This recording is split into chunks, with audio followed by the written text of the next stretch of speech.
Yo, this African Ant. I got a special guest. I got the CEO of Giga Band, the new clothing brand, Big Chops podcast that's coming soon, and a whole lot of other stuff we're gonna get into later on in this show. It's my man Maul. How you doing today, man? I'm doing all right, and yourself, man? I'm good, man. I want to thank you for doing this, man. It's been like in the works for a minute to do this. Now we here. Oh, man, I appreciate it, man. I appreciate the chance, the opportunity to be able to, speak, you know what I'm saying?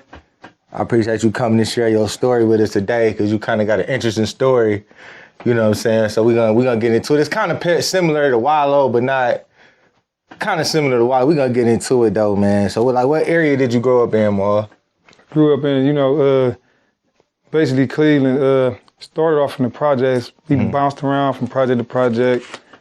Somewhere in the late 80s, probably 90, 89, 90, we moved to EC. Okay. And then from there, it was just, we bounced around a little bit then and there, too, but EC, settled, you know what I'm saying? EC, settled in the EC for the most. So how was your upbringing? Like, how was your childhood like as far as the neighborhood, the if you got into mischief or anything like that? Oh, man. I want to say the way I look at it, typical childhood when you raised by single parents, you know what I'm saying, young parents, teenagers, and we growing up in the projects, you know what I'm saying? So we just adapt to our surroundings, you know what I'm saying? You seeing so much stuff that was influential to us, all the violence, all that stuff, man. All the just street life activities, man, you know what I'm saying? So as a child, it was bad. I want to say this because like a lot of people be like, oh, he shouldn't have done this or he should have been selling drugs in his community. And I want you to break this down because like I grew up like in Cleveland Heights, East Cleveland, you know what I'm saying? There was a lot of drugs in my area where I grew up at. And a lot of people say, why did he do that? He had options, he had this opportunity.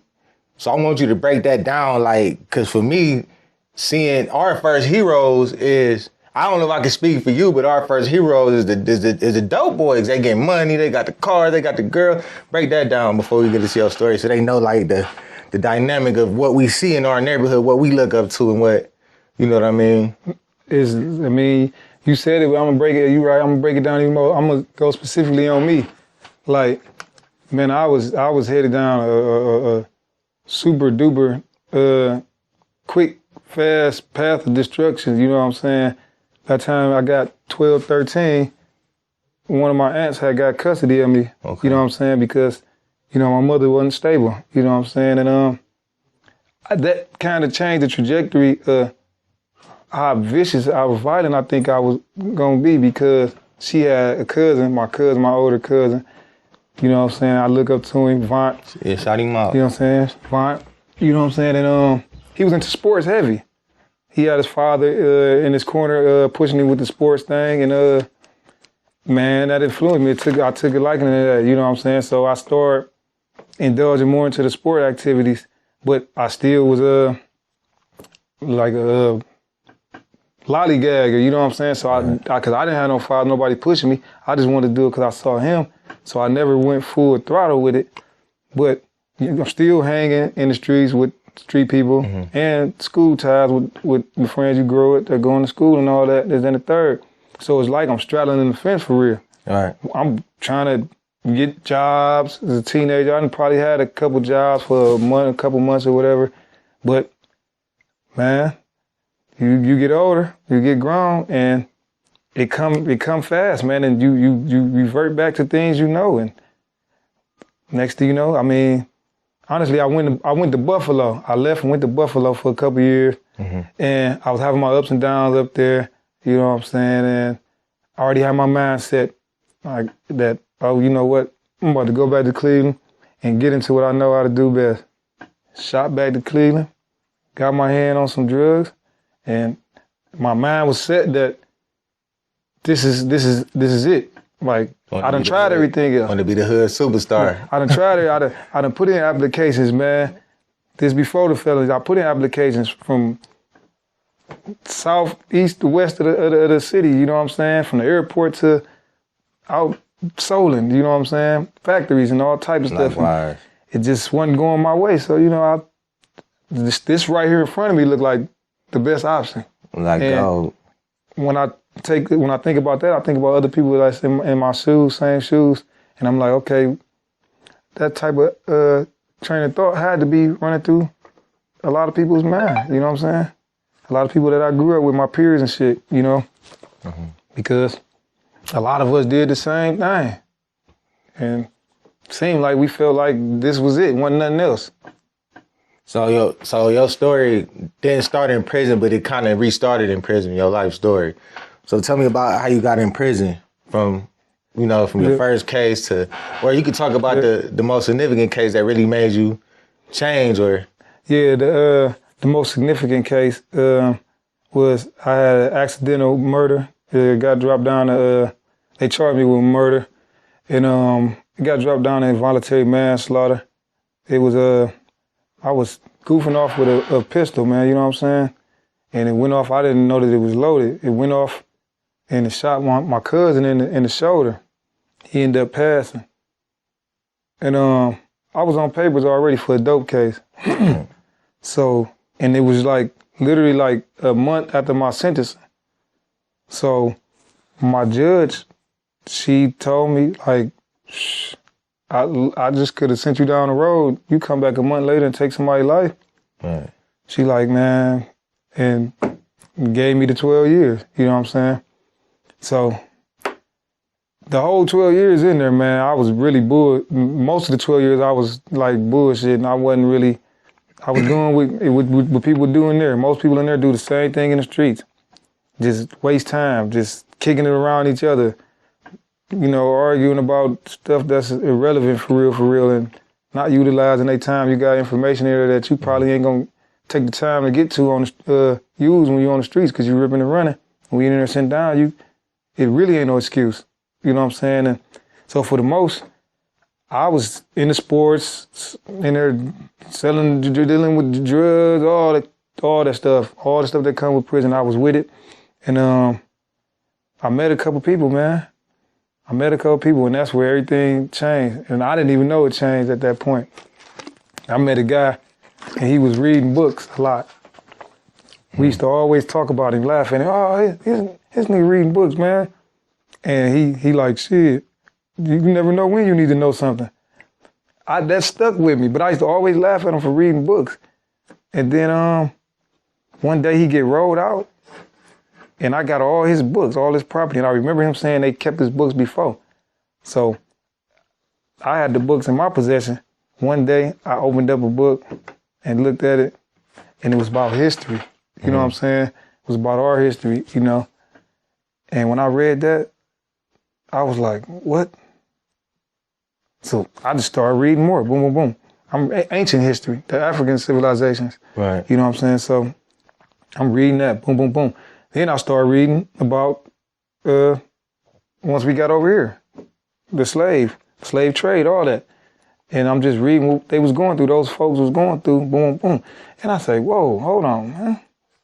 How we saying we got it hard, and this stuff really happened. Right. You know what I'm saying? So I just started, my mentality started changing slowly but surely it started changing. I'm looking at the inmates in there. The inmates want to beat each other up, kick each other box. You got 2 white CO guards in there with no type of weapons. And I ain't advocating, you know what I'm saying? Fuck the COs up, you know what I'm saying? Fuck white people up. But I'm just saying, we took all our energy and focused on each other, on how to get over on each other, fucking each other. And that's when I was like, man,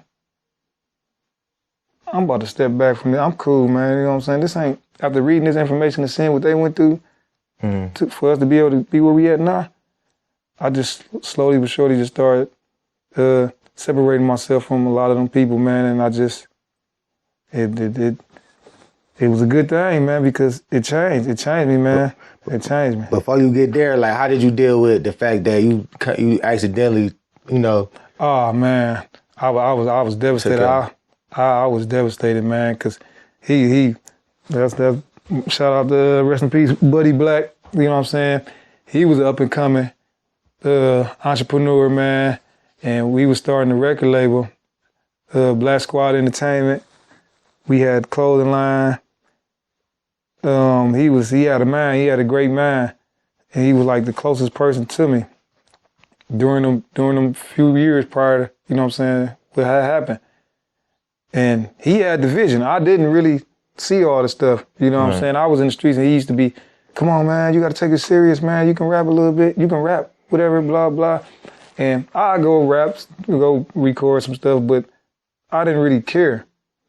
He used to book shows and he had interviews and stuff, and he was like getting stuff done. And I never questioned it, never like really cared. Right. You know what I'm saying? So once what happened, and I had time to sit and think. And I thought, I'm like, man, he was on to something. Especially, he didn't have this social media, none of this stuff, this outlet, you know what I'm saying? And we used to laugh and joke and call him fake ass Puff Daddy. But it was really because his work ethic. He was grinding, he was learning everything on his own.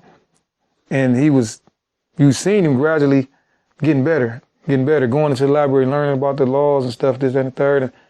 And so it was disappointing, but I was down for a while. I was mad, I was angry, I was shutting everybody out.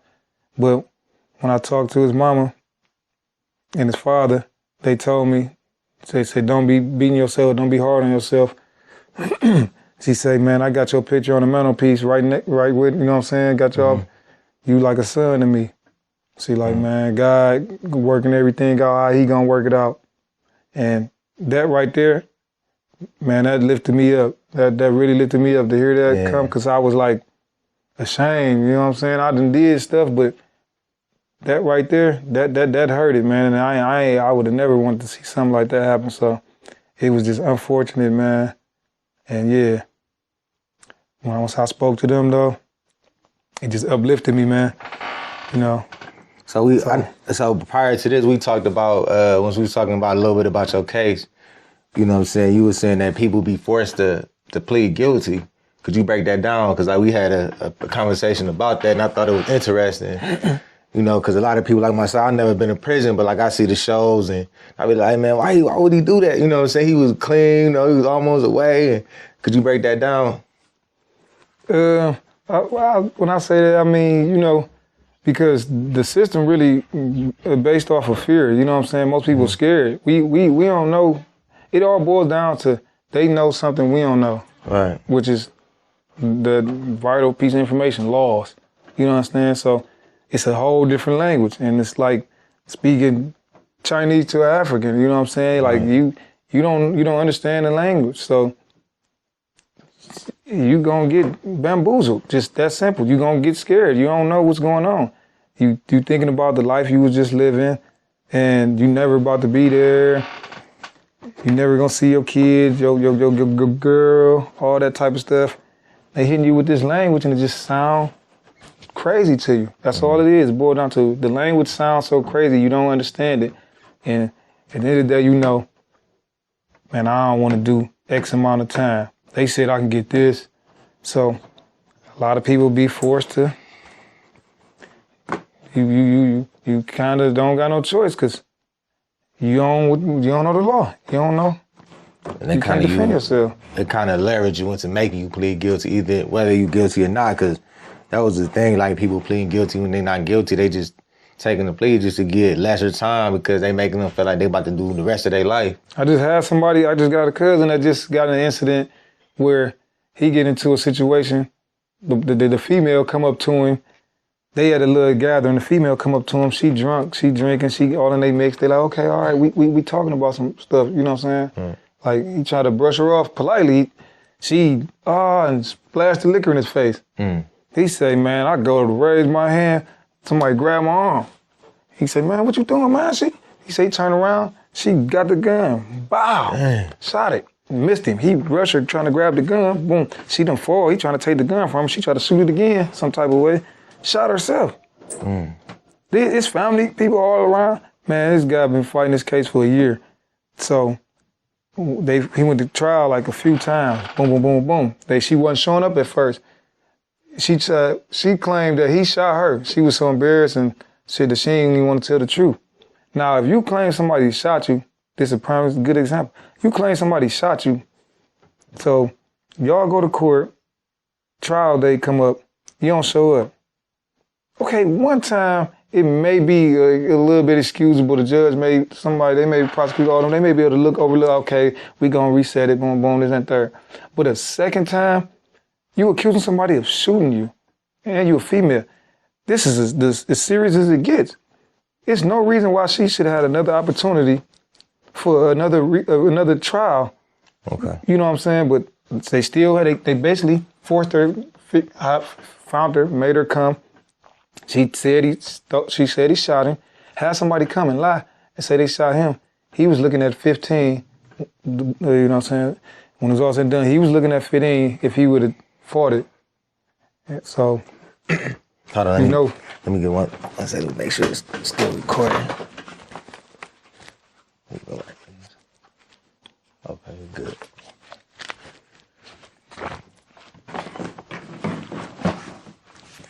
You said he was looking at 15. I'm gonna take that little part out. Yeah, he was looking at 15, man. you know how this story where this going.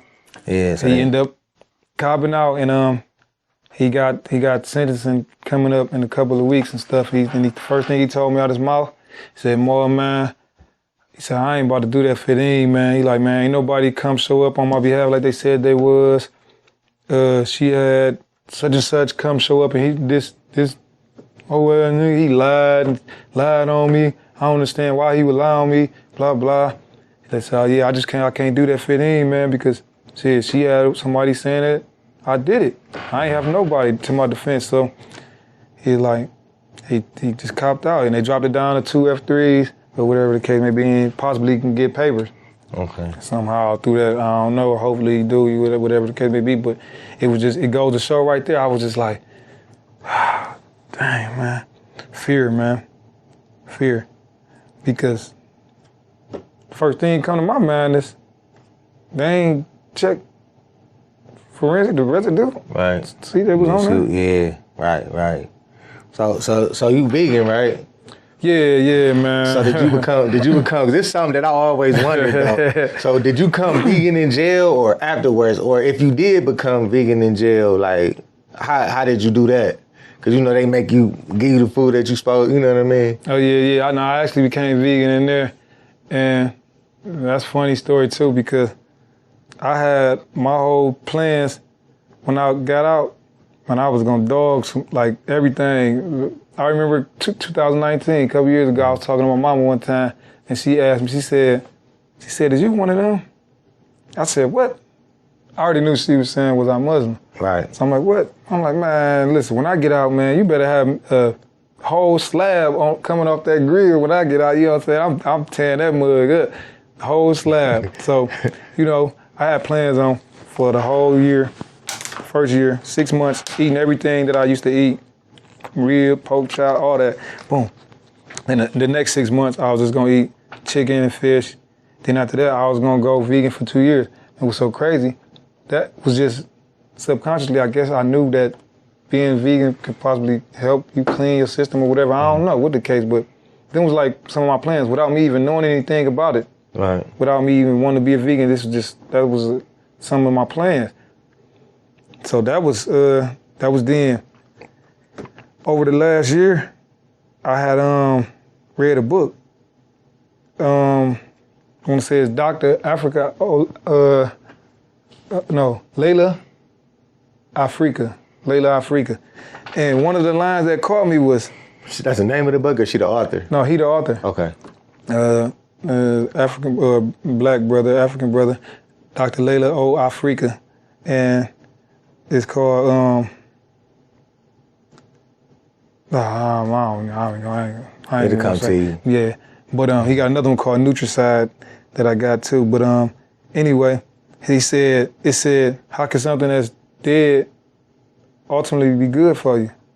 And at that time, I'm like, what? Man, what the hell is this nigga talking about, man? Something dead. So I'm still eating meat. So when I get to going further into it and you get to break it down, our inside, the anatomy, the digestive system and all that, and our bone structures and how we can't chase animals. The meat eaters chase their animals. They can hunt them. They can get them. Boom. They don't need to improvise. They don't need no weapons. They don't got to cut nothing open, cook it, and do none of this. They can eat it with the hair on it, all that shit. I get to reading it, the breaking all that down. The digestive system was the main thing. When I got to reading about that, and it was just obvious. It wasn't like it was. It just stood. I was like, wow, why they ain't teach this in school? And I was just like, man, you know what? Yeah, I'm cool. So I still was eating chicken and fish. So I stopped all the red meat and all that. So in prison, like, cause I like I said, I never been there, so I don't know. So when they serve you a food, you got a choice of what protein you want, or you just got to take what they give you. They kind of got an option. They kind of got a veggie tray, and the way they do it is goofy. They make you sign up, fill out a form. Like, what the hell is the purpose of filling out this form? If I'm a vegetarian, I'm a vegetarian. If a person is a vegetarian, they're a vegetarian. So you got to fill out this form. Then it's guap slop. It's just soy all the time. You know what I'm saying? Soy. It's mushed up pasta, some type of pasta mushed up because they ain't gonna cook it. You know what I'm saying? Decent, but. For the most, you really ain't got no choice. Like, you just gonna eat whatever they serve, and that's it. You know what I'm saying? And there, people eat worse in there than they do on the streets. People think, hey, it's this narrative that people think that you go in there and you got to be on it, because in there, the one thing everybody do is cook cheese. Got these cheese tubs. They melt the cheese and they just douse they meals, every bowl, every meal, they douse it with all this cheese. And I used to be doing that all the time. And at some point, I'm like, hold on, man. I mean, make it taste good, you know what I'm saying? But I'm like... And it be that like that Velveeta cheese in the pack, right? Yeah, or they just got these little tubs, these little tubs now. And they specifically made them for prison, for real, the way they package. And I'm like, man, I don't eat cheese with everything when I was on the street. You got cheese on pizza, of course, macaroni and cheese, but just every single meal, it's not cheese poured on my chicken, or at least for me and most people I was around. We didn't pour cheese over every meal. So one day just clicked, I'm like, man, you gotta stop eating all this cheese.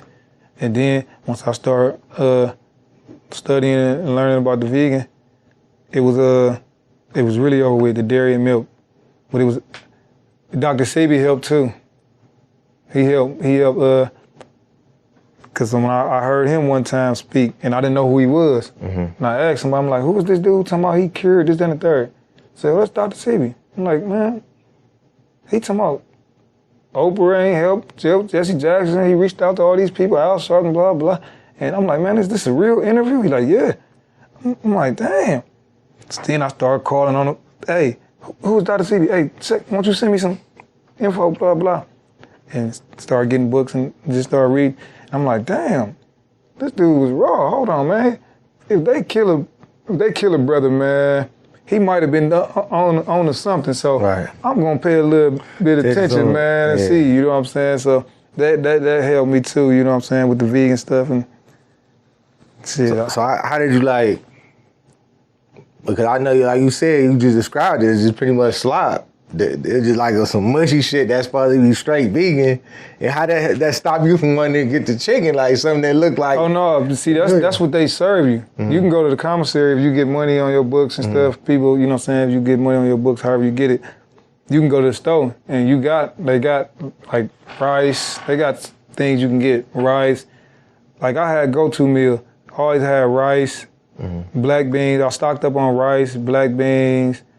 And I used to do brown. It was a point where I started doing brown rice, thinking I'm doing something fly, like, oh, this more. But at the end of the day, all that shit, if you ain't growing the shit yourself for real, at the end of the day, man, who are you? I'm not a chemist, so I don't know exactly, you know what I'm saying, how pure that shit. Anyway, my go-to stuff was rice, black beans, the green olives, onions, bell peppers. Then you get like your seasoning. I can't go away from the season, the Goya season, and turn your red, orange, orange like that. I love that, so I can't go away from that. It don't even got no taste though. The Goya no, it don't. seasoning. It don't. Like So I still just get the lemon pepper. You know what I'm saying? Sprinkle with the lemon pepper, and you got your butter or whatever, and like the onion and the bell peppers, they hard to get because you can't order them on commissary at the prison I just left from. Some prisons you can, but that prison, you had to order them from the inmate. And them mugs get expensive. The one onion, $6. Yeah, I heard. That's what Wallow was saying. He said onions and peppers is like gold in there. Who said that? Wallow. He was on $1 million worth of game. Shout out to him. He said onions and peppers is like gold in there. Man, the onion was $2 at one point. Then it went up to $3. Then it went up to $4. Then it went up to $5. When I just left in April, they was $6. And you will pay for that onion too. It's as bad as you would pay for the onion. That onion was half your state pay. Is it worth it for having it? I mean, your meal? When you spend something in life, period, you feel like it's worth it. No matter what you buy, you want it. You know what I'm saying? That $1,200 bill, you felt like it was worth it in that moment. You know what I'm saying? The onion be good regardless. Yeah. The onion gonna make the meal. I like onions in my meals. But my spending wasn't like I wasn't a splurger. So if I spent something like that, it didn't really hurt me because I'm not out like a lot of dudes, just like the streets, they want to impress another inmate, another dude. So they want to make sure they seen with every shoe that come out every time a shoe drop, you know, just always want to spend. Any little accessories or stuff they come out with, the institution come out with, they want to get it, the latest thing. And me, I cared about eating more.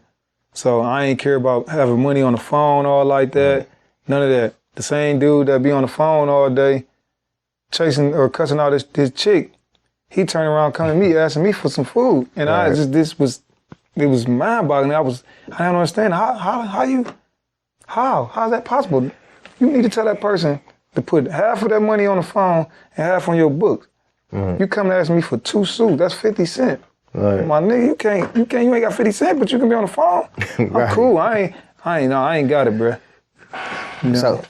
So with that, like, you know, it was a pandemic while you was in there too, the COVID-19, like how did they handle that? What was the precautions they took in prison for that? Because I heard it was people in the county, Cuyahoga County in Cleveland that was dying from COVID. Then they had this video that surfaced where the dude had COVID and the dude was locked in the cell with him. He was like he was on his deathbed in the cell.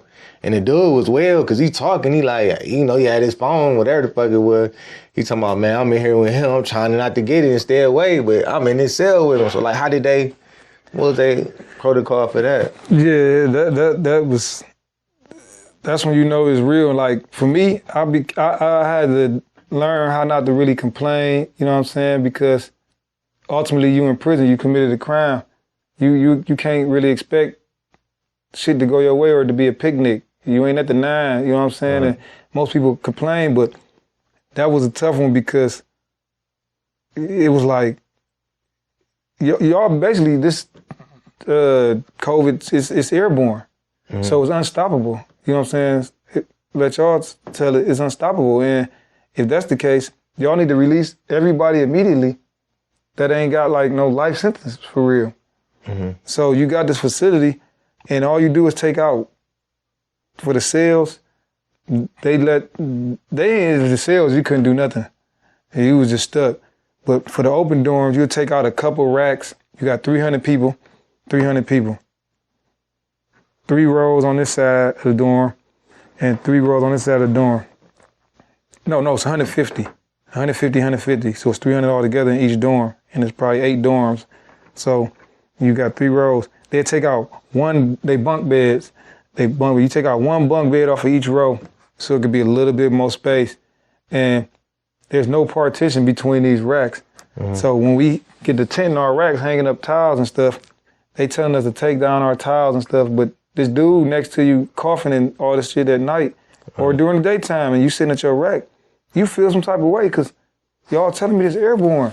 Like, so it was crazy because people actually was in there dying. For a hot little second, I ain't even gonna fake, man. I felt a little scared. So I'm like a little scary. I was scared a little, you know, I ain't even gonna say it. Shit, but I was scared out here because we gonna close the schools down, they closed everything down. You only can go to the grocery store like 4 or 5 hours out the day. Yeah. Like, I just stayed in the house for like 3 weeks, about 2 weeks and then